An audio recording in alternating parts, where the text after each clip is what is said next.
श्री कृष्ण हैं, उनका जब मिलन होता है तब रास होता है।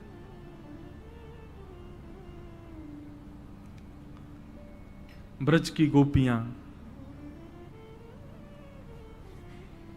ये सब संत हैं त्रेता युग के, जो राम जी के दर्शन करने की अभिलाषा में अपने प्राण त्याग देते हैं। हनुमान जी इनको जाकर के आश्वासन देते हैं, आप चिंता मत कीजिए, इस युग में आपको ठाकुर जी नहीं मिल पाए, लेकिन ठाकुर जी ने वरदान दिया है, जितने संतों को हम त्रेता युग में नहीं मिल पाए, ये समस्त संत अपने भजन के बल से द्वापर में ब्रज की गोपी बनकर के आएंगे और हम राम ही कृष्ण बनकर के आएंगे। हमारे कृष्ण रूप को निहारते ही इन सब संतों को गोपी रूप में हमसे प्रेम हो जाएगा। आबाल वृद्ध बनिता, ठाकुर जी से प्रेम करने वाली गोपियों की उम्र कितनी है? 6 वर्ष से लेकर के 90 वर्ष तक की गोपियां हैं। एक 6 वर्ष की कुमारी कन्या, जिसको यह भी नहीं पता स्त्री पुरुष कौन होते हैं, वो भी ठाकुर जी से प्रेम करती है। और 90 वर्ष की माने यशोदा मैया की सास की उम्र की भी गोपी है, वो भी ठाकुर जी से प्रेम करती है। ऐसा अद्भुत प्रेम है ब्रजवासी ब्रज की गोपियों का। और जितने भाव से प्रेम 6 वर्ष की गोपी का है, उतने ही भाव से प्रेम 100 वर्ष की, 120 वर्ष की गोपी का है ठाकुर जी से। सबका एक ही भाव है, प्रियतम, ये हमारे प्राण प्रियतम हैं।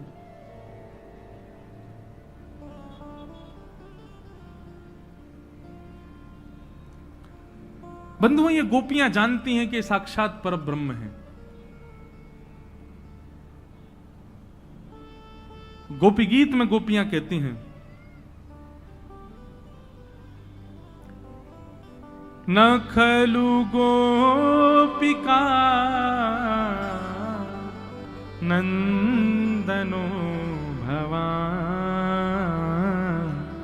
अखिल देहिना अंतरात्म दृक् वेखन सार्थ तो विश्वगुप्तये सखउदेवान् सात्वतां कुले। अभी आगे प्रसंग आएगा, लेकिन पहले भाव आ गया तो बता देता हूं। जब ठाकुर जी अंतर ध्यान हो गए, तब गोपियों ने गोपी गीत गाया, और गोपी गीत में गोपियां कहती हैं, बहुत सावधानी से सुनिएगा बंधु, सब लोग इधर देखो, बिल्कुल एकाग्र चित्त होकर सुनो। गोपियां कहती हैं, बोले नाथ, ये तुम हमको अकेला छोड़ करके चले गए हो, हम सब जानती हैं तुम नंद बाबा के लाला नहीं हो। तो ठाकुर जी घबरा गए। जैसी गोपियों ने कहा, नखलु गोपिका नंदनो भवान, तुम यशोदा के पुत्र नहीं हो, तुम नंद बाबा के पुत्र नहीं हो, तो ठाकुर जी घबरा गए। ठाकुर जी को लगा कहीं इनको ये तो नहीं पता चल गया कि मैं वसुदेव देवकी का पुत्र हूं। कहीं जाके इन्होंने पूरे गोकुल को बता दिया, वृंदावन को बता दिया, तो बड़ी विवाद हो जाएगा यहां। तो गोपियां कहती हैं, नखलु गोपिका नंदनो भवान, आप नंद और यशोदा के पुत्र नहीं हो। और तुरंत गोपियां क्या कहती हैं, हम जानती हैं आप कौन हो। बोले कौन है? बोले अखिल देहि नाम अंतरात्म दृक्, अखिल ब्रह्मांड नायक हैं आप, और अखिल ब्रह्मांड में रहने वाले प्रत्येक जीवात्मा के चित्त के धारक हैं। हमें पता है आप पृथ्वी पर क्यों आए हो। बोले वेखन सार्थितो विश्वगुप्तये, ब्रह्मा ने आपकी स्तुति की थी, और स्तुति करके आपसे कहा था कि पृथ्वी के भार को हल्का करने के लिए हे परब्रह्म नारायण आप अवतरित होइए। जैसे ये बात भगवान ने सुनी, भगवान सिर पकड़ के बैठ गए। बोले मैं तो सोच रहा था कि कहीं इनको ये ना पता हो कि मैं वसुदेव देवकी का पुत्र हूं, पर इनको तो यही पता है कि मैं साक्षात परब्रह्म हूं। मुझे तो लगा था इनको एक भेद ना पता हो, इनको तो सबरे भेद पता है मेरे। इस श्लोक से यह बात सिद्ध हो जाती है कि गोपियां ठाकुर जी से प्रेम क्यों करती हैं, क्योंकि वो जानती हैं साक्षात परब्रह्म है। ये प्रेम करने की वस्तु केवल ये है। ये गोवर थापने वाली गोपियां हैं, ये कोई अच्छे स्कूल कॉलेज में नहीं पढ़ी हैं, ये ऐसी अनर्गल भाषा बोलती हैं, ऐसे अल्लड़पने में रहती हैं, ज्यादा पढ़ी लिखी नहीं है, अनपढ़ गंवार हैं, लेकिन ये सब जानती हैं, जो हम लोग भी नहीं जानते वो ये गोपियां जानती हैं। कैसे जानती हैं? क्योंकि इनको वरदान त्रेता युग से प्राप्त है। ये अपने पूर्व जन्म से ही ठाकुर जी से प्रेम करती हैं। ठाकुर जी ने वरदान दिया है कि आप ही लोग त्रेता युग में आएंगे गोपी बन करके द्वापर में, और मैं आपको प्रियतम के रूप में प्राप्त होऊंगा। इसलिए गोपियां सब ठाकुर जी से प्रेम करती हैं। भगवान ने चीर हरण करके सब गोपियों से कहा कि हम शरद पूर्णिमा की रात्रि पर आप लोगों के संग रास विहार करेंगे। आज जैसी शरद पूर्णिमा का चंद्रमा उदित हुआ, सब गोपियां अपने अपने गृह कार्यों में लगी थीं, लेकिन जैसे ही शरद पूर्णिमा के चंद्रमा को देखा, सब गोपियों का मन रूपी मयूर नृत्य करने लगा। ये तो वही तिथि आ गई जिस तिथि में हमको ठाकुर जी से मिलना है। जो जो जिस कार्य में थी, कार्य तो कर रही है लेकिन मन उसका वहीं लगा हुआ है ठाकुर जी में। तभी ठाकुर जी ने वन में जाकर के कदम्ब वृक्ष के नीचे बैठ करके अपनी कोमल उंगलियों से वेणु को आच्छादित करते हुए प्राण पिरोए, बाज उठी वंशी वृंदावन में। और कैसी वंशी बजी? बोले जगऊ जगऊ कलम बाम दृशाम मनोहरम। ठाकुर जी ने ऐसे क्लीम शब्द का प्रयोग किया कि कृष्ण प्रेम में उन्मुक्त गोपियों को ही वह स्वर सुनाई दे रहा था। बाकियों को तो केवल यह लग रहा था कि कोई वंशी बजा रहा है, लेकिन कृष्ण प्रेम में उन्मुक्त गोपियों को लग रहा था श्याम सुंदर हमें बुला रहे। अच्छा बंधुओं देखो, ये आज भी होता है। वक्ता कथा करता है, वक्ता की जीभ पर ठाकुर जी क्लीम शब्द बुलवा देते, उससे क्या होता है? हजारों लोग बैठे हैं सामने, पर कथा प्रभाव उसी के चित्त पर डालती है जिसके चित्त में श्याम सुंदर होंगे, जिसके चित्त में प्रेम होगा। सब पर कल्याण नहीं करती कथा। चाहे आप हजारों की तादाद में आ जाओ, 2-4 पंडाल लगा के लाखों की तादाद में आ जाओ, केवल उसी पर प्रभाव होगा कथा पर, कथा का जिससे ठाकुर जी चाह रहे होंगे कि प्रभाव हो। और ये बात यहां पुष्ट होती है। ठाकुर जी ने वंशी बजाई, लेकिन वंशी स्वर है ये तो सबको सुनाई दे रहा था, पर वंशी शब्द है ये केवल कृष्ण प्रियसियों को सुनाई दे रहा था। कृष्ण प्रेम में उन्मुक्त गोपियों को ये नहीं लग रहा था स्वर बज रहा है, उनको तो शब्द सुनाई दे रहा था। चल रही गोपी क्या कर रही है यहां पर, मैं तेरा इंतजार कर रहा हूं, जल्दी आ। ठाकुर जी मानो सबके कानों में जा जाकर के बोल रहे हूं। और जिस गोपी के कान में जाकर के ठाकुर जी ये शब्द कहते कि चल गोपी जल्दी आ, मैं तेरी प्रतीक्षा कर रहा हूं, वो गोपी अपने कार्य को वहीं उसी स्थिति में छोड़ करके दौड़ती है ठाकुर जी से मिलने के लिए। गोपियां कोई दूध निकाल रही है, कोई सीरा बना रही है, कोई अपने पति को भोग लगा रही है, भोजन करा रही है, कोई अपने बालक को सुला रही है, कोई स्नान कर रही है, कोई श्रृंगार कर रही है। जो जैसी स्थिति में है वैसी ही दौड़ रही है ठाकुर जी के पास। यह भी विचार नहीं कर रही कि कम से कम ये कार्य तो हम संभाल जाएं, नहीं। बंधुओं, ठाकुर जी की भक्ति में सबसे ज्यादा आवश्यक क्या है? उत्कंठा। उत्कंठा का मतलब क्या होता है? इसको आज की अंग्रेजी भाषा में कहें तो एक्साइटमेंट। आप कितने एक्साइटेड हो मिलने के लिए, उत्कंठा कितनी है आपके अंदर, व्याकुल कितने हो, तड़प कितनी है उनसे मिलने की, वो ज्यादा जरूरी है। बाकी की सब भले ही न्यून हो, लेकिन उत्कंठा विशेष होनी चाहिए। और एक बात कहें, जिसके चित्त में उत्कंठा बहुत होती है ना, वो बाकी के कुछ कर ही नहीं पाता। ना वो जप कर पाता, ना वो तप कर पाता, ना वो कोई सेवा कर पाता। वो उत्कंठा ही इतनी ज्यादा होती है कि बाकी की सारी क्रियाओं में वो न्यून हो जाता है। गोपियां सब अपने अपने कार्यों में लगी थीं, सब यथावत छोड़ करके भागी ठाकुर जी से मिलने के लिए। अरे वर्णन तो ऐसा भी आता है कि कई कई गोपियां तो अस्त व्यस्त वस्त्रों में ही भागी हैं, वस्त्र संभाल लें ये भी विचार नहीं हो रहा। कोई गोपी ने तो एक चोटी बनाई, एक तरफ के बाल खुले ही हैं, ऐसी भागी है ठाकुर जी से मिलने। अंज लोचने, एक गोपी ने एक आंख में काजल लगाया, दूसरी में लगाने वाली थी, इतने में ही वेणु की ध्वनि आ गई तो एक में ही लगा के भागी है। कोई गोपी अपना श्रृंगार कर रही है, आधे एक कान में तो कुंडल पहनो, दूसरे में पहनो ही ना, ऐसी भाग गई। अस्त व्यस्त वस्त्रों में, अस्त व्यस्त स्थिति में, अस्त व्यस्त भाव में दौड़े हैं ठाकुर जी से मिलने। ठाकुर जी यदि पुकारेंगे उस समय भी इतनी सुध तो नहीं रहेगी कि आप ये विचार कर लो कि मैं सज लूं, मैं सवर लूं, मैं व्यवस्थित हो जाऊं। इतनी सुध तो रह ही नहीं सकती। विदुरानी के घर गए, विदुरानी की हालत ऐसी हो गई, उल्टा पाटा बिछा दिया ठाकुर जी का, ठाकुर जी बैठ गए। इतनी व्याकुल हो गई, समझ ही नहीं आ रहा क्या करें। छिलका खिला दिए ठाकुर जी को, ठाकुर जी खा गए प्रेम से। फल फेंकती जा रही है और छिलका खाती जा रही है। वहां सबरी की स्थिति ऐसी हो गई कि वो ये भी विचार नहीं कर रही कि ठाकुर जी को भोग शुद्ध लगना चाहिए।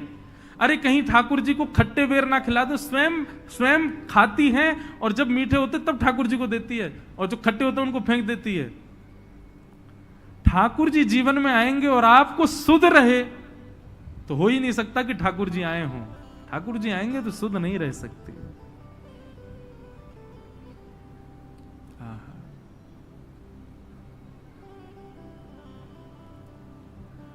सब गोपियां पहुंच गईं। कदम वृक्ष के नीचे ठाकुर जी वेणु का नाद कर रहे हैं। आज एक अद्भुत लीला वृंदावन में हो रही है। इसीलिए रास पंचाध्यायी का प्रथम शब्द कहते हुए सुखदेव जी कहते हैं भगवान पिता रात्रि।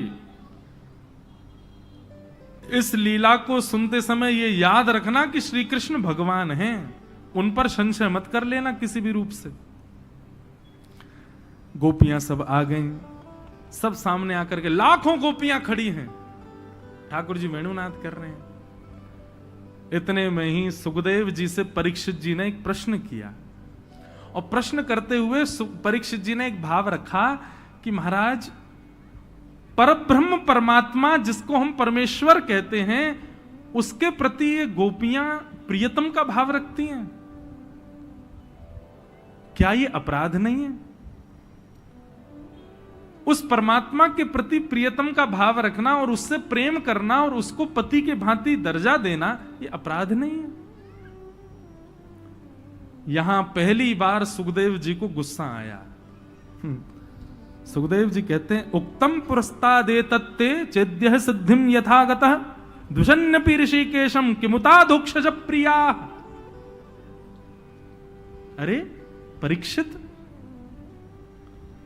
तुमने ये प्रश्न तब क्यों नहीं किया जब शिशुपाल 100 गाली दे रहा था भगवान को कि भैया शिशुपाल तो भगवान को इतनी गाली दे रहा है, फिर भगवान ने उसको सदगति क्यों दे दी? तुमने ये प्रश्न तब क्यों नहीं किया जब हिरण्यकश्यप भगवान को मारने के लिए खड़ा हो गया और भगवान ने मार करके उसको सदगति दे दी?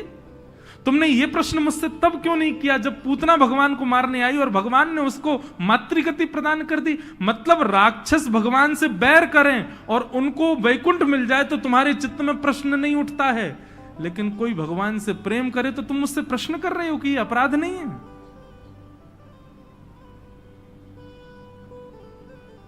परीक्षित, एक बात मेरी लिख लो, ये गोपियां ठाकुर जी से प्रेम करती हैं, ये बाद की बात है, पर किमुतादोक्षज प्रिया, ठाकुर जी इन गोपियों से पहले प्रेम करते हैं, ये पहली बात है। अब बताओ, अब क्या कहोगे तुम? ये गोपियां प्रेम करती हैं ठाकुर जी से? नहीं, ठाकुर जी प्रेम करते हैं इनसे। बताओ अब क्या कहोगे? सुखदेव जी ने परीक्षित जी ने कान पकड़े, सॉरी क्षमा करें, मेरे को संशय हुआ। रास पंचाध्यायी पर कभी संशय मत करना, ठाकुर जी के रास बिहार पर कभी संशय मत करना। ये काम लीला नहीं है बंधुओं। श्रीमद भागवत में रास पंचाध्यायी के विश्राम में बताया कि जो रास पंचाध्यायी को सुनता है उसके हृदय का सबसे भयानक रोग काम नष्ट और हो जाता है। ऐसा रास पंचाध्यायी है। गोपियां सब सामने खड़ी हैं। ठाकुर जी ने अपनी वेणु को नीचे किया, नेत्र खोल करके गोपियों को देखा और देख करके ठाकुर जी कहने लगे, स्वागतम वो महाभाग प्रियम किम करवाणि व ब्रजस्यानामयं कश्चित् ब्रूतागमन कारणम। आइए आइए आइए, स्वागत। वृतागमन कारणम, इतनी रात्रि में आप सबका यहां आने का मैं कारण जान सकता हूं? आप सब अपने पतियों को, बच्चों को, परिवारों को छोड़ करके यहां क्यों आए हो? बहुत सावधानी से सुनिएगा। कभी कभी ये प्रश्न कथा सुनने वालों के चित्त में भी प्रकट हो जाता है, हम 4 घंटा अपने घर परिवार सबको छोड़ छाड़ के यहाँ काय को बैठे हैं, हम क्यों आए हैं? ये प्रश्न आपके चित्त में नहीं प्रकट होता, ठाकुर जी प्रकट करवाते हैं जबरदस्ती, ताकि संशय हो आपको स्वयं की भक्ति पर और आप उठ के चले जाओ यहां से। ज्यादा भक्ति करने वालों को कभी कभी उनका मन विच्छिन्न हो जाता है, नाम जप से, ठाकुर जी की सेवा से, ठाकुर जी के भजन से उनका मन हटने लग जाता है। कभी कभी बीच में ऐसा होता है, ये ठाकुर जी करते हैं जानबूझ के, देखूं तो सही अब ये क्या करेगा। इसलिए कभी विचलित मत होना। नाम जप में कभी कभी रुचि कम हो जाए, पहले ज्यादा थी अब कम हो गई। कथा में रुचि थोड़ी सी कम लगे, पहले ज्यादा थी अब कम हो रही है। ये सब ठाकुर जी की परीक्षा है। आप उसी स्तर पर खड़े रहो, आप विचलित मत हो, आप वहां से अलग मत हो। गोपियों से पूछने लगे अपने आने का कारण बताओ, और पतिव्रता नारी का धर्म क्या होता है वो सब ठाकुर जी समझाने लगे। अरे पति के बिना तो किसी अन्य की ओर देखना भी नहीं चाहिए, ये होता है वो होता है, आदि आदि सब पतिव्रता नारी के यहां पर पाठ पढ़ाने लगे। भगवान ने कहा अपने आने का कारण बताओ। गोपियां बोली हम बोलें? बोले जी बोलो। तब गोपियों ने यहां प्रणय गीत गाया। गोपियां कहते हैं कि मैवं विभोर्हति भवान गदितुं वृशंसं संत्यज्य सर्व विषयांस्तव पादमूलम् भक्ता भजस्व दुर्वग्रहमान् त्यजास्मान् देवो यथादि पुरुषो भजते मुमुक्षु। गोपियां कहती हैं ठाकुर जी आप भगवान हो, आपको नहीं पता कि भक्त कितनी पीड़ा सह करके बनता है। दूसरी बात, आप हमको पतिव्रता नारी का धर्म समझा रहे हो कि पतिव्रता नारी को अन्य पुरुष को देखना भी नहीं चाहिए, ये नहीं करना चाहिए, वो नहीं कर। आपको क्या लगता है हमको नहीं पता ये सब बातें? क्षमा कीजिएगा, आप हमको व्यभिचारिणी मत समझिएगा ठाकुर जी, कि हम विवाह के पश्चात, विवाह के उपरांत अपने पतियों को छोड़ के आपके पास आई हैं। हम इसलिए नहीं आई हैं आपके पास, हमारी कोई चाह नहीं है आपसे।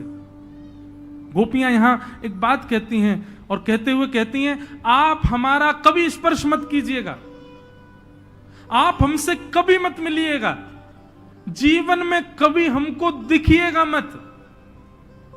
हमारा प्रेम तब भी ऐसा ही रहेगा आपके प्रति। हमारा जो प्रेम है ना श्याम सुंदर, इस प्रेम में हमारी आपसे कोई कामना नहीं है।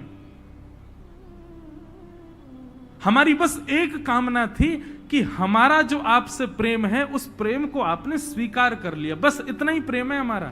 इससे अतिरिक्त हमको कुछ नहीं चाहिए आपसे। आप स्वीकार कर लो, फिर भले जीवन भर हमको यहीं छोड़ के चले जाओ, हम ऐसे ही रह लेंगे, लेकिन आप जो हैं वो सदा रहेंगे हमारे लिए, कभी नहीं बदल सकते। इसीलिए नारद भक्ति सूत्र में नारद जी महाराज कहते हैं, बोले प्रेम किसके जैसा? बोले ब्रज की गोपियों के जैसा। उनकी कोई कामना नहीं है ठाकुर जी से।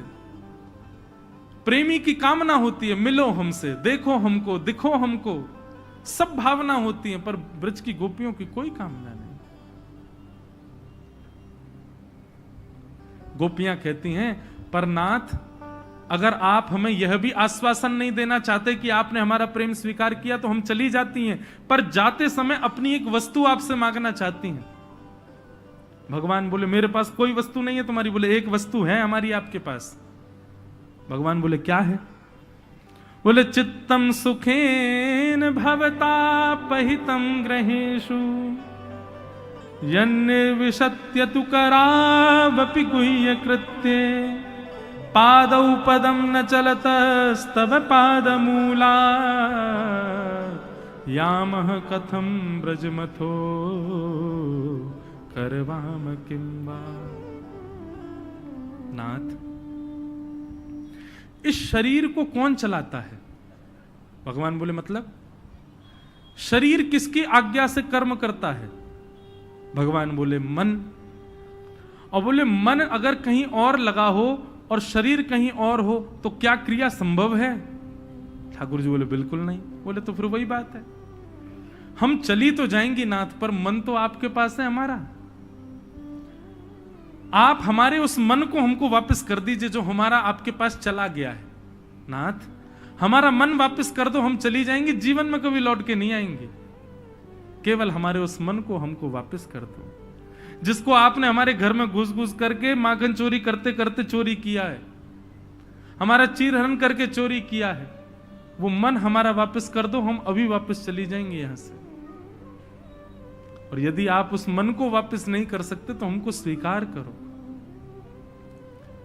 एक गोपी बोली जे ना करेगो स्वीकार भैया, ना तो हमारा मन वापस करेगो ना हमें स्वीकार करेगो।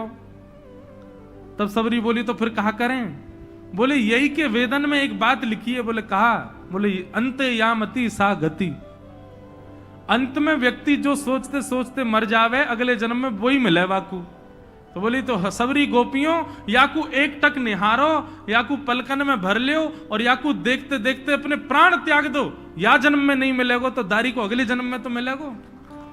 अंत यामति सा गति। एक गोपी नाराज हो गई ठाकुर जी पे। सब गोपियां, और गोपियों का प्रेम ऐसा है रास पंचाध्यायी में कि क्षणिक में तो रुष्ट हो जाती हैं और फिर अगले क्षण में ही ठाकुर जी से प्रार्थना करती हैं। बोले नाय लाला क्षमा कर दियो, हमने तो पे नाराज है गए, तो हमें स्वीकार कर लो लाला। जब गोपियों ने ये बात कही कि हमारा मन आपके पास है, वो हमें वापस कर दो,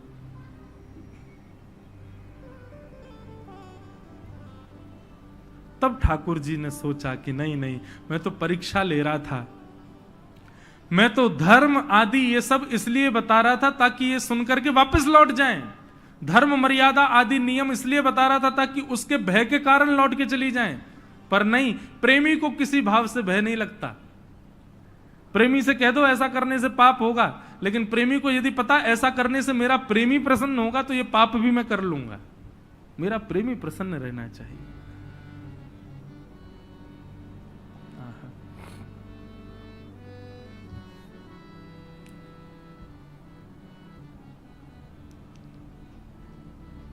गोपियां सब खड़ी हैं,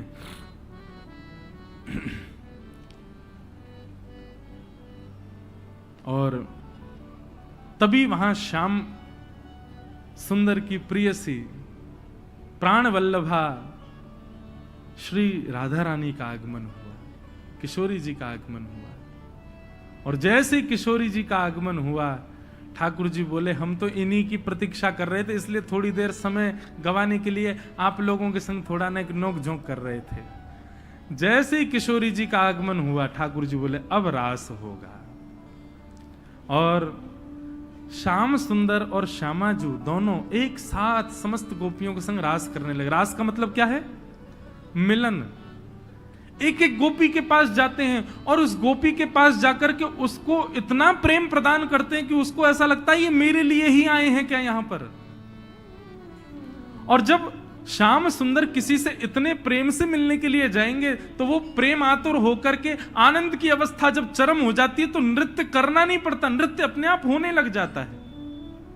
जब गोपियों को दिखता कि श्याम सुंदर उनके समीप आ रहे हैं, उनके बनाई प्रसादी ग्रहण कर रहे हैं, उनके गले में गलवैयां डाल करके बैठे हैं, तो गोपियों का इतना आनंद होता कि वो नाचने लग जाती। और जब गोपियां नृत्य करती तो ठाकुर जी भी नृत्य करते। इसलिए रास में हमको नृत्य दिखाई देता है, पर नृत्य ही रास नहीं है। सब गोपियों के पास ठाकुर जी जा रहे हैं, सबको समय दे रहे हैं, सबके पास बैठ रहे हैं, पर उससे वही हो गया जो नहीं होना था। अभिमान हो गया गोपियों को। गोपियों को अभिमान क्यों हुआ बंधुओं? क्योंकि बिना गुरु आश्रय के ठाकुर जी के समीप गई हैं, बिना गुरुदेव की, बिना आचार्य कृपा के ठाकुर जी के समीप यदि गए, ठाकुर जी मिल भी गए तो कहीं ना कहीं कोई ना कोई दोष उत्पन्न हो सकता है। गोपियों को यह लगने लगा त्रिभुवन सुंदर ठाकुर जी और विश्व सुंदरी हम, जोड़ी बढ़िया है, हम विश्व सुंदरी हैं, तभी त्रिभुवन नायक हमारे रूप पर आतुर होके हमारे पास आ रहे हैं। भगवान को जैसे ये बात पता चली, भगवान बोले, अरे गोपियों, तुमने पूतना को नहीं देखा था क्या? वो तो अखंड सुंदरी बनकर के आई थी। उसको, वो जब आई थी तुम सब मोहित हो गई थी, मैंने तो उसको देखा तक नहीं। तुमको तब नहीं समझ आई ये बात कि मुझे सुंदरता नहीं रिझा सकती, और तुम अभिमान कर रही हो सब यहां पर। कोई गोपी गाने लग जाती और उसके गान पर यदि ठाकुर जी वाह वाह वाह वाह कर देते तो वो गोपी अपने गायन का अभिमान करने लग जाती। ठाकुर जी बोलते, अरे तुझे गजेंद्र मोक्ष की कथा नहीं पता क्या? अरे वो गजेंद्र तो बोलना भी नहीं जानता था, उसके सूंड से निकलने वाले स्वर से ही मैं रीझ करके चला गया, मुझे गायन नहीं रिझा सकता है। अभिमान क्यों करती है? इस प्रकार गोपियां सब अपने अपने गुणों पर मान करने लगी, अभिमान करने लगी। ठाकुर जी का मन विच्छिन्न हो गया। नहीं, ये गलत है। अभिमान करके मेरी प्राप्ति के लिए आओगे तो मैं तो चला जाऊंगा। और ठाकुर जी श्री जी को संग लेकर के गोपियों के बीच से अंतर ध्यान हो गए।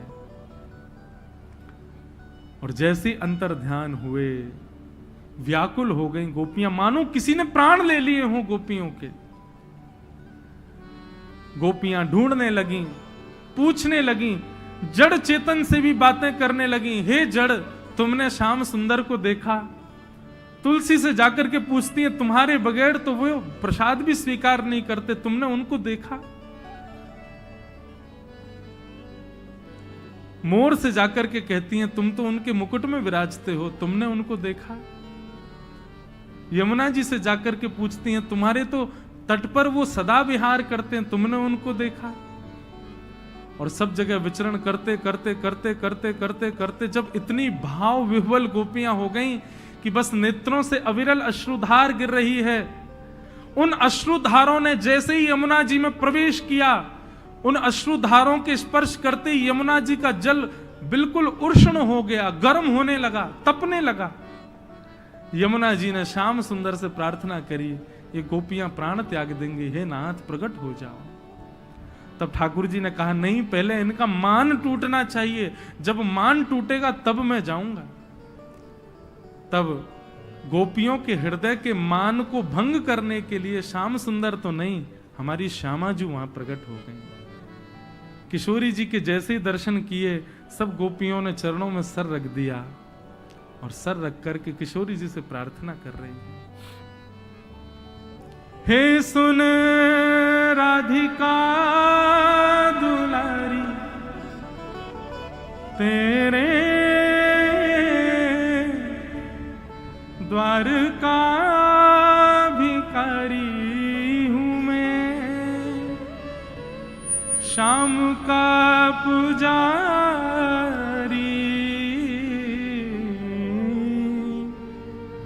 पीड़ा है हमारी, हमें श्याम ना मिला, हमें श्याम ना मिला, हमें श्याम ना मिला, हमें श्याम ना मिला। सुन राधिका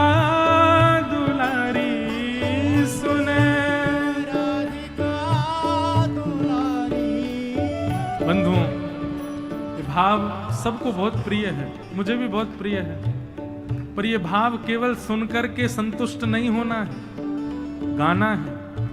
नेत्र बंद करके श्याम सुंदर और किशोरी जी के स्मरण करते हुए किशोरी जी से प्रार्थना करो, हे किशोरी जी, आप कृपा करो, आप कहो ना श्याम सुंदर से ये हमको मिल जाए, हमको दर्शन दें। किशोरी जी अनुग्रह करेंगी तभी श्याम सुंदर के दर्शन होते हैं।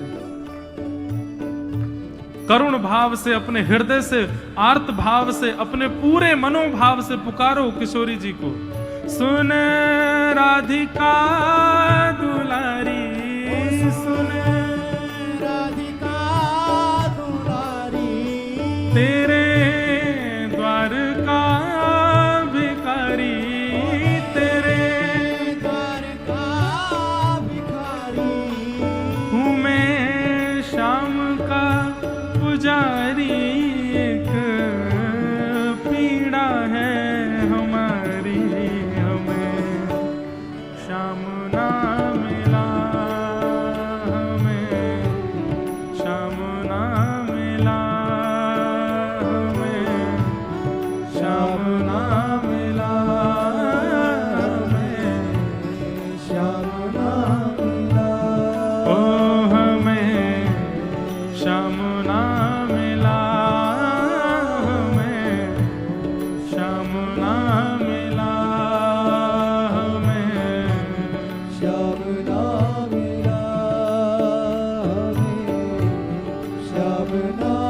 बोलो वृषभानु दुलारी की।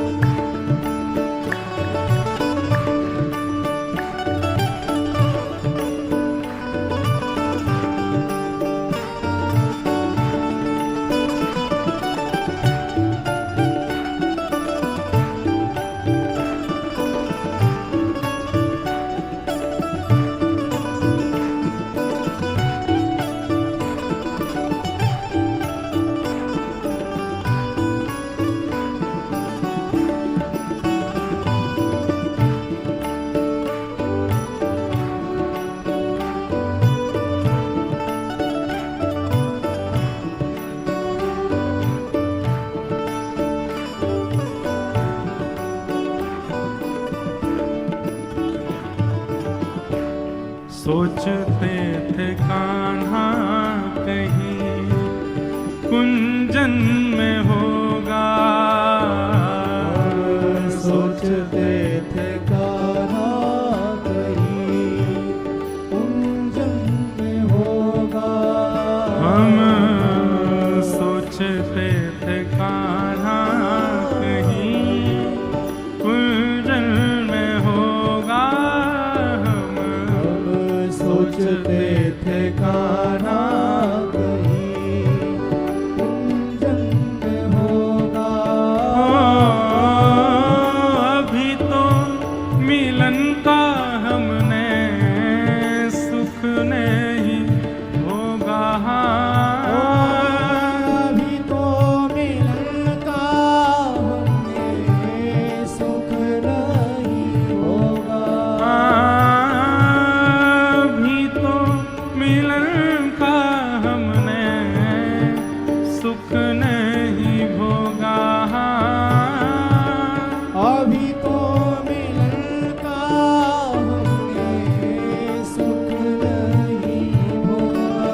सुन के प्रेम की परिभाषा, सुन के प्रेम की परिभाषा, मन में जगी थी जो आशा, मन में जगी थी जो आशा। आशा हुई रे निराशा, झूठी दे गया दिलासा। श्याम ना मिला हमें, श्याम ना मिला हमें, श्याम ना मिला हमें, श्याम ना मिला। हे सुन राधिका दुलारी, सुन राधिका दुलारी, तेरे द्वार का भिखारी, तेरे द्वार का भिखारी। तू मैं शाम का पुजारी, एक पीड़ा है हमारी। हमें श्याम ना मिला हमें, श्याम ना मिला हमें, श्याम ना मिला हमें, श्याम ना मिला। देता है कन्हाई जिसे प्रेम की दिशा, देता है कन्हाई जिसे प्रेम की दिशा। देता है कन्हाई जिसे प्रेम की दिशा। देता है कन्हाई ध्यान पूर्वक सुनिए इस पंक्ति को। प्रेम की दिशा। सब विधि उसकी लेता है परीक्षा,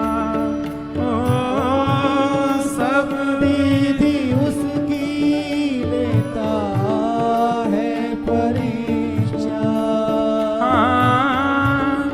सब विधि उसकी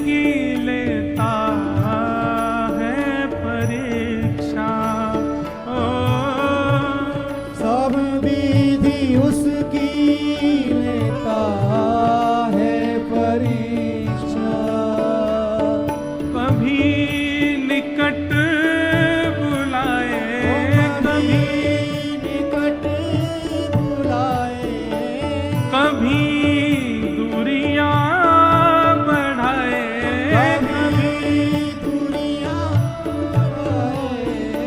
छलिया हाथ नहीं आए, छलिया हाथ नहीं आए, हमें श्याम ना मिला, हमें श्याम ना मिला, हमें श्याम ना मिला, हमें श्याम ना मिला। हे सुन राधिका दुलारी, ओ सुन राधिका दुलारी, तेरे द्वार का भिखारी, तेरे द्वार का भिखारी। हूँ मैं श्याम का पुजारी, एक पीड़ा है हमारी, हमें श्याम ना मिला, हमें श्याम ना मिला, हमें श्याम ना मिला, हमें श्याम ना मिला, हमें श्याम ना मिला, हमें श्याम ना मिला। हो अपना यहाँ जिसे कहे सब कोई, अपना यहाँ जिसे कहे सब कोई, अपना यहाँ जिसे कहे सब कोई, अपना यहाँ जिसे कहे सब कोई। उसके लिए ही मैं दिन रात रोई, हाँ उसके लिए मैं दिन रात रोई। हाँ उसके लिए ही मैं दिन रात रोई, हाँ उसके लिए ही मैं दिन रात रोई। नाता दुनिया से तोड़ा, नाता दुनिया से तोड़ा, नाता दुनिया से तोड़ा, दुनिया से तोड़ा, और नाता सावरे से जोड़ा, नाता सावरे से जोड़ा। पर उसने ऐसा मुख मोड़ा, मुझे कहीं का न छोड़ा, श्याम ना मिला, हमें श्याम ना मिला, श्याम ना मिला, हमें श्याम ना बंधुओं, मिला। जब कृष्ण प्रेम चित्त में आता है ना, तो मनपसंद वस्तु जिसको आप खाते हो ना, उससे भी मन ऊब जाता है। जिसको आप पहनना पसंद करते हो वो पहनने का मन नहीं होता। जो बहुत प्रिय लगता है परिवार में, उससे भी दूर रहने की इच्छा होती है। कि ठाकुर जी बहुत बहुत खेलते हैं सबके साथ, उसके हृदय की प्रिय सारी वस्तुओं को निकलवा देते हैं। बोले मैं आऊंगा तो सबको निकाल, केवल अकेलो मैं रहूंगा तेरे चित्त में। और वैष्णव उनको प्राप्त करने के लिए सब छोड़ भी देता है, परंतु जब सब छोड़ने के बाद जब मिलने की बारी आती है, तो जब श्याम सुंदरी मुख मोड़ के बैठ जाते हैं, तो उस पीड़ा का क्या किया जाए। क्योंकि उस समय इच्छा तो ऐसी होती है बस प्राण निकल जाए हमारे, लेकिन ये प्राण भी नहीं निकलने देते। नाता दुनिया से तोड़ा, नाता दुनिया से तोड़ा, नाता सावरे से जोड़ा, सावरे से जोड़ा, उसने ऐसा मुख मोड़ा मुझे कहीं का न छोड़ा। श्याम ना मिला हमें, श्याम ना मिला हमें, श्याम ना मिला हमें, श्याम ना मिला। हे सुने राधिका दुलारी, सुने राधिका दुलारी, तेरे द्वार का भिखारी, तेरे द्वार का भिखारी, हूँ मैं श्याम का पुजारी।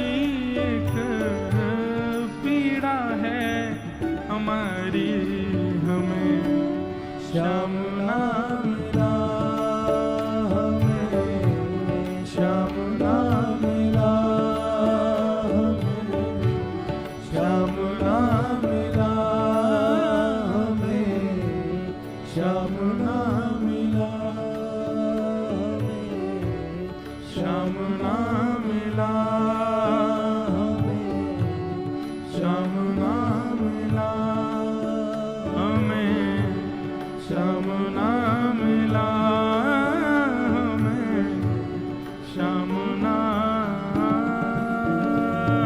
मिला। बंधुओं, श्याम सुंदर बहुत बहुत परेशान करते हैं कभी कभी अपने वैष्णव भक्तों को। परेशान नहीं करते, मैं क्यों कहूं ऐसा, बल्कि वो निर्माण शुद्ध करते हैं हमारा। हमको लगता है कि संसार छोड़ने में हमें बड़ी परेशानी हो रही है। और एक और बात कहूं, जो प्रेम करता है ना ठाकुर जी, उसको परेशानी नहीं होती। बाहर के संसारी लोगों को देखने में लगता है अरे राम कितनी परेशानी में है, पर ठाकुर जी वास्तव में आपका निर्माण करते हैं। भाई जब तक सब नहीं छोड़ोगे मैं नहीं आ सकता तुम्हारे पास। पर यदि लाला ज्यादा ही ने परेशान कर रहे हो ना, तो लाडली जू के चरण पकड़ो, किशोरी जी से प्रार्थना करो, बोले आप इनको समझाओ, नहीं तो देख लो बहुत परेशान करते हैं। श्री जी अनुग्रह करती हैं बंधुओं, तब श्याम सुंदर कृपा करते हैं। किसी में भक्ति प्रकट नहीं हो रही हो, लेकिन वो चाहता है कि मेरे अंदर प्रेम लक्षणा भक्ति प्रकट हो। 1 महीना तक किशोरी जी को भजो, नहीं 1 महीना पूर्ण होते ही आप प्रेम से ओतप्रोत हो जाओ तो कहना। हमारी किशोरी जी साक्षात भक्ति स्वरूपा हैं। लोग इसलिए वंचित रहते हैं भक्ति में, इसलिए अपराध बनते हैं उनसे, क्योंकि बिना श्यामाजू की शरण ग्रहण किए ठाकुर जी के पास चले जाते हैं। किशोरी जी को पहले भजो, किशोरी जी को पहले ध्याओ। हमारे ब्रज में कहते हैं, मोहे तो भरोसो है तेरो री किशोरी राय। लाला पे मोह भरोसो ना है, मोह तो तुम्हारो ही भरोसो है श्यामाजू। साधनहीन दीन में राधे, तुम करुणामयी प्रेम अगाधे। जन्माष्टमी का दिन था बंधुओं, सब लोग ठाकुर जी को बधाई देने के लिए जा रहे थे, और ठाकुर जी एक अटारी पर बैठ करके सामने आने वाले जितने वैष्णव थे, जितने ब्रजवासी थे, सबको लड्डू भोग दे रहे थे। और कैसे दे रहे थे? अपने अपने घर से बर्तन लेके आओ, और कोई कढ़ाई लेके आया, कोई कटोरा लेके आया, कोई थाली लेके आया, कोई गिलास लेके आया। अब जिसका जैसा पात्र उतने लड्डू ठाकुर जी उसको देवें। हमारी किशोरी जी पधारी, जैसे श्यामाजू आई तो ठाकुर जी के सब सखा ललिता विशाखा से बोले, हमारे लाला दानवीर देखो, ऐसा दानवीर देखो तुमने कहीं? जितने लोग आ रहे हैं सबन के पात्रन को भर रो है। ललिता विशाखा बोली सुनो, राधाष्टमी पे बरसाने आना। बोले अच्छा, किशोरी जी भी ऐसा करेगा? बोले किशोरी जी कहा करें, वहीं आके देखियो। राधाष्टमी आई, जन्माष्टमी के बाद आती राधाष्टमी। जैसे ही मधुमंगल, श्रीदामा आदि सब ठाकुर जी के संग राधाष्टमी पर पहुंचे तो वहां भी लाइन में सब आ रहे हैं, पर सब खाली हाथ हैं। क्यों?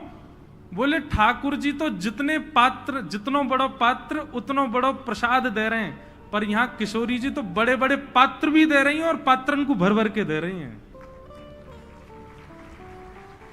ललिता विशाखा बोली जी हमारी किशोरी जी हैं, तुम्हारो लाला तो पात्र देख के प्रसाद दे, हमारी किशोरी जी तो पात्र भी स्वयं भी दें। पात्रता प्रदान करती हैं, फिर भक्ति प्रदान करते हैं। ठाकुर जी के समीप जाओगे तो वो आपकी पात्रता देखेंगे, तुम्हारे अंदर पात्रता कैसी, वह हिसाब से आप पे कृपा करेंगे। पर किशोरी जी तो पात्र भी बड़ो देंगी और फिर वह बड़े पात्र में कृपा भी अनुराग करेंगे। हमारे ब्रजवासी केवल एक बात कहते हैं, हे श्यामाजू हमें आपसे कुछ नहीं चाहिए, बस एक वस्तु दे दो। बोले क्या? मुक्ति भुक्ति ना मागत केवल,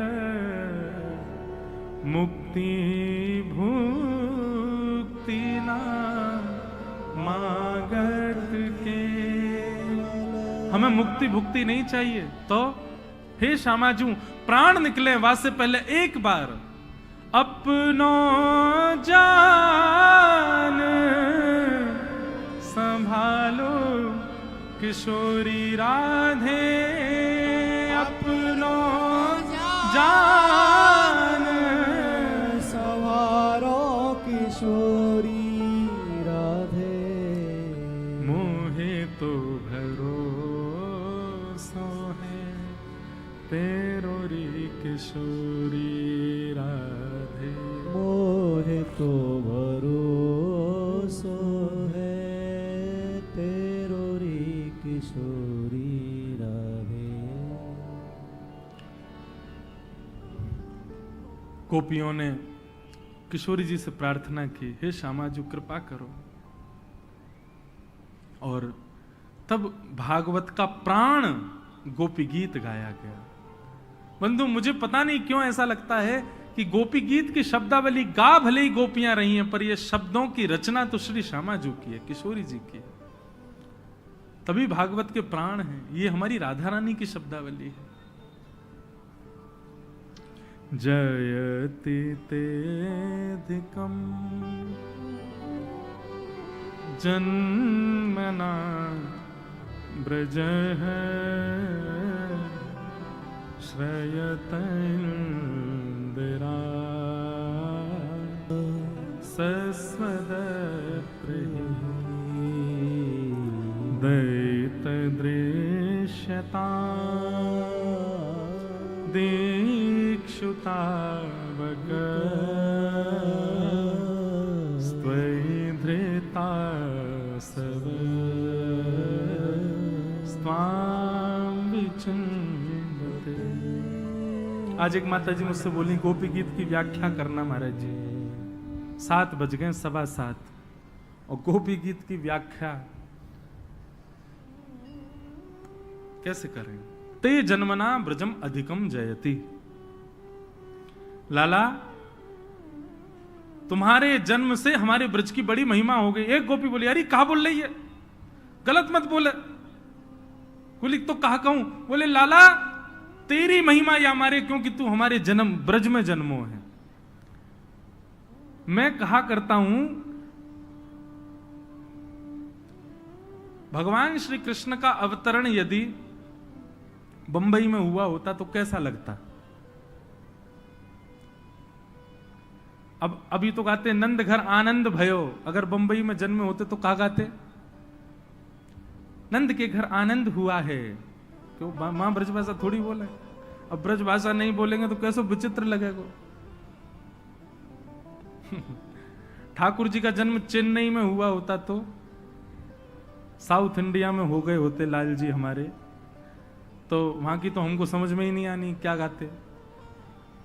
ठाकुर जी साउथ अफ्रीका में होते तो, रशिया में हो गए होते तो, ठाकुर जी का ब्रज के अलावा कहीं भी अवतरण होता तो इतना यश, इतना ठाकुर जी का यश हो जाता, लेकिन उनसे प्रेम नहीं हो पाता। फिर सबको प्रेम तो इसलिए क्योंकि वो ब्रजवासी है, ब्रज में जन्मे हैं। तो गोपी कहती है, बोले लाला ये जो तुम हमको अकेलो छोड़ करके चले गए हो, ज्यादा इतराओ मत। ते जन्मना ब्रजम अधिकम जयति, नहीं, ब्रज में जन्म लेने से तुम्हारी महिमा बहुत हो गई है। या हमारे हम ब्रजवासी को छोड़ के भागो मत, नहीं तो तुमसे कोई प्रेम नहीं कर पावेगो। गोपियों के गोपी गीत जो है ना बंधुओं, ये गोपी गीत में कभी तो ऐसा लगेगा कि गोपियां स्तुति कर रही हैं और कभी लगेगा कि डांट रही हैं ठाकुर जी को। गोपियां कहती हैं, नाथ अटतियत भवान नन्हिकाननम त्रुटयोगायते त्वाम पश्यताम। यहां पर स्थिति देखो, गोपियां कहती हैं, श्याम सुंदर जब आप गैया चराने के लिए जाते हो और उस समय आपको देखते देखते अगर हमारी पलक झपक जाती है तो एक क्षण से भी कम समय के लिए झपकी हुई पलक त्रुटि युगायते, 3 युग के समान लगती है। ऐसा लगता अरे नाथ, अरे विधाता, तेने ये पलक काई को बनाई। कुटिल कुंतलम श्रीमुखम चते जड़ उदीक्षता पक्ष्म कृदृशाम। अरे विधाता, तेने आंख तो बनाई, लेकिन तू रहो विधाता जड़ को जड़ी, तेने ये पलक काई को बना दें। तुझे पता नहीं कि हमारे सामने श्याम सुंदर आवेंगे, हम उनको देखेंगे। हे श्याम सुंदर, आपके स्वरूप को देखते समय एक क्षण के लिए झपकी हुई पलक हमको 3 युग के समान लगती है। तो सोचो, आप इतने घंटों से आप हमसे दूर चले गए हो, हमको अंतर्ध्यान हो गए हो बीच में हमारे संग्रास करते करते, हमारी क्या स्थिति हो रही होगी श्याम सुंदर, विचार तो करो जरा। गोपियां इस प्रकार गीत गाने लगी और गीत गाने के बाद रुरुदुः स्वस्वरम राजन कृष्ण दर्शन लालसा। जैसे ही कृष्ण दर्शन की लालसा से गोपियों ने रुदन करना प्रारंभ किया, रुदन देखते ही ठाकुर जी स्वयं को रोक नहीं पाए और तासामाविर्भूत सौरी स्मयमाय मुखाम्भुज पीतांबर धरक श्रगवी साक्षान मनमथ मनमथ। ठाकुर जी समस्त गोपांगनाओं के बीच में प्रकट हो गए। बोलो रास राशेश्वर भगवान की। जैसे ही ठाकुर जी प्रकट हुए, सब गोपियों ने ठाकुर जी को घेर लिया। सब ने, कोई ने हाथ पकड़े, कोई ने पाम पकड़े, बोले अब नहीं जान देंगी। और श्याम सुंदर सब गोपियों से कहते हैं, हम आपके प्रेम के ऋण से कभी उऋण नहीं हो। पहले तो भगवान ने क्षमा मांगी और उसके बाद कहा कि हम आपके प्रेम के ऋण से कभी उऋण नहीं हो पाएंगे।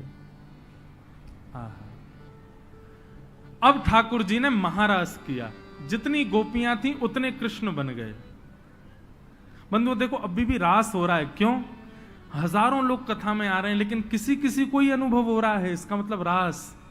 और महारास जब होता तो सबको अनुभव हो रहा होता, सभी कृष्ण प्रेम में हो गए होते। कथाएं इतनी होती हैं, इतनी जगह होती है, इतने लोग होते हैं, सबका कल्याण क्यों नहीं होता, सबकी मनस्थिति क्यों नहीं बदलती? क्योंकि अभी रास चल रहा है, अभी महारास नहीं हो रहा है। महारास में तो ठाकुर जी जितने गोपियां उतने रूप धारण कर लेते हैं और सबके संग रास महारास करते हैं। ठाकुर जी महाराज में पधारे हैं। आहा, इतना सुंदर एक पद है हमारे ब्रज का। पहले हम वो 2-3 पंक्ति उसकी सुनाते हैं, फिर महाराज करेंगे, सब नृत्य करना। हो बन नाचे नटनी को आली, नंद को किशोर, ये ब्रज का एक भाव है। ठाकुर जी किशोरी जी के साथ नृत्य कर रहे हैं। अब उसमें किशोरी जी और ठाकुर जी एक दूसरे से चर्चा कर रहे हैं। पहले तो ठाकुर जी कहते हैं, कमल कली सो रंग भानु की लली को प्यारी। हम व्याख्या नहीं करेंगे, केवल आप समझ लो। ठाकुर जी कह रहे हैं श्यामाजू, कमल कली सो रंग भानु की लली को प्यारी, मुख चंद हुते नी को मेरे नैना है चकोर। मुख चंद हुते नी को मेरे नैना है चकोर, बन नाचे नटनी को आली नंद को किशोर। ठाकुर जी बोले, हे श्यामा जी तुम बड़ी प्यारी हो। कैसी हो? बोले कमल जैसी हो, और मुख चंद्रमा जैसा, मैं तो चकोर। किशोरी जी कह रही हैं, बोले आप भी कम नहीं लग रहे हो। ठाकुर जी बोले, अच्छा बताइए हम कैसे लग रहे हैं? बोले अच्छा ठाकुर जी आप कैसे लग रहे हो? ब्रज के किशोर तो पे डारूं तृण तोड़ प्यारे। ब्रज के किशोर तो पे डारूं तृण तोड़,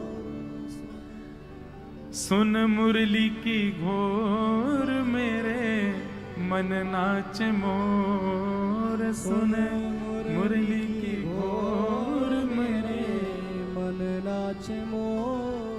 बन नाचे नटनी को आली नंद को किशोर। बन नाचे नटनी को आली। हे लाला इतने प्यारे लग रहे हो कि मन कर रहा हो तृण तोड़ दूं तुम पे। अच्छा एक बात बताऊं, श्री जी और ठाकुर जी की अंतरंग लीला में किशोरी जी ज्यादा प्रशंसा नहीं करती ठाकुर जी की। क्यों? बोले वैसे ही अभिमान में रहे, चढ़े रहे ऊपर, नेक और प्रशंसा कर दी तो जन कहां जाएंगे। तो किशोरी जी नेक ही कहे में। बोले कितना प्यारो लग रहा हूं, तो ठाकुर जी सोचे कि ऐसा बोलेंगे, ऐसे लग रहे हो वैसे लग रहे हो। बोले इतने लग रहे हो कि मन कर रहा हो तृण तोड़ दूं बस। इतने में समझ जाओ बढ़िया लग रहा। करना तो चाहती है प्रशंसा, लेकिन प्रेम करने वाले में एक ऐसा रहे वो नेक में चढ़ जाए ऊपर, वो हमारे ठाकुर जी हैं। या हमारे श्री जी ज्यादा प्रशंसा ना करें। लेकिन किशोरी जी नृत्य करते करते करते करते ठाकुर जी को देखने लगी, अपलक नेत्रों से देखने लगी। और जब कोई अपलक नेत्रों से देखता है तो नेत्रों में आंसू आ जाते हैं। ठाकुर जी बोले, अरे श्यामा जी पलक झपको, आपके नेत्रन में आंसू आ रहे हैं। किशोरी बोली नहीं। बोले क्यों? नैनन बसाए मूंद राखूंगी छुपाए प्यारे। नैनन बसाए मूंद राखूंगी छुपाए। अरे कहीं भाग ना जाए मेरी मुंदरी को चोर। कहीं भाग ना जाए मेरी मुंदरी को चोर। किशोरी जी की मुंदरी चुराई ठाकुर जी ने। और काय को चुराई पता है? किशोरी जी नृत्य सीख में आई ठाकुर जी से। ठाकुर जी ने नृत्य सिखायो, किशोरी जी ने नृत्य कियो। शाम हेते ही किशोरी जी जान लगी। ठाकुर जी बोले वाह, सीख भी लियो, दक्षिणा ना दई मोकू। और बिना दक्षिणा दिए जा रही हैं, लेकिन मैं नंद को ला लाऊं, दक्षिणा लेके रहूंगा। अरे श्यामाजू तुम्हें एक पक्षी दिखाऊं। किशोरी जी बोली कहां है? बोले वो बैठो। किशोरी जी बोली मुझे तो दिखना रहो। बोले अपनी उंगली दिखाओ, मैं दिखाऊं। उंगली पकड़ कर बोले देखो तो वो बैठो और ऐसे करते यूं उंगली निकालते, मुंदरी धल रही अपने पास। मुंदरी चोरी लीला बड़ी बढ़िया लीला है। फिर वाक्य बाद में ठाकुर जी के सबरे वस्त्र चुरा लिए किशोरी जी ने। बड़ी अद्भुत लीला है। कहीं भाग ना जाए मेरी मुंदरी को चोर। कहीं भाग ना जाए मेरी मुंदरी को चोर। बन नाचे नटनी को आली नंद को किशोर। बन नाचे नटनी को आली नंद को। ठाकुर जी ने नेत्र बंद किए श्यामाजू के, और श्यामाजू से कह रहे हैं, हे किशोरी जी मन श्याम रंग राधे बांध राखो संग प्यारी। मन श्याम रंग राधे बांध राखो संग। और ये पंक्ति सबसे सुंदर। ठाकुर जी कह रहे हैं आप कह रही हो मैं भाग जाऊंगा? बोले हम बे।